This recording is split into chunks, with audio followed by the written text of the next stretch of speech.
Have you ever wondered how many firearms are in circulation in the United States? The United States has the best armed civilian population in the entire world. With an estimated 270 million firearms in circulation, that's an average of 89 firearms for every 100 residents.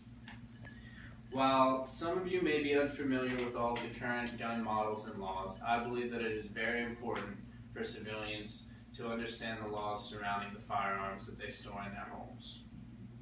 My family has been promoting gun safety since I was 9 years old, and I personally own 6 firearms myself. I always try to stay up to date on gun laws because I believe that it is very important for gun owners to understand them. Guns originated in China, and the first recorded use of firearms was in 1364. The first firearms were fired by holding a burning wick to a torch hole in the barrel of a gun. This ignited the gunpowder inside of the barrel, launching the bullet out of it. In the 1400s, the matchlock was invented. The purpose of the matchlock was to allow the shooter of the firearm to hold the gun in 2 hands, which increased the accuracy. Guns continued to develop, and by the time 1750 came around, the firearm was the weapon of choice for militaries all around the world. The most popular firearm at this time was the flintlock musket. This rifle-styled firearm took nearly a minute to reload after every shot. It was not until the year of 1836 that Samuel Colt was credited for introducing the first multi-shot firearm called the Colt revolver. Gun laws in the United States have changed over the years just as firearms have.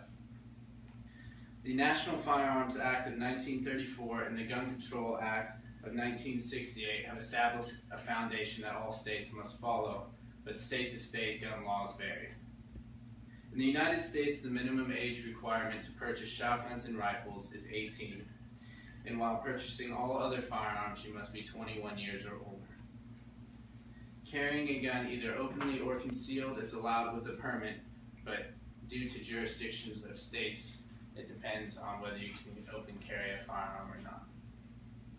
Now that you are familiar with the history of firearms, I will explain how to safely use and store a firearm.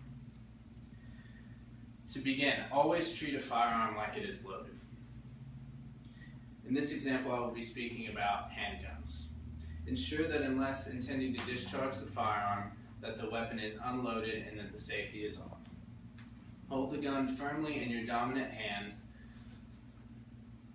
while using your opposite hand to support the weight and the recoil of the firearm.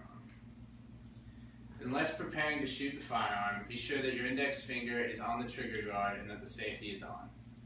Storing firearms is very important. The most secure way to store a firearm is in a safe in your home. It is very important that if you have children in your home, to ensure that they do not know how to access your firearms at any time.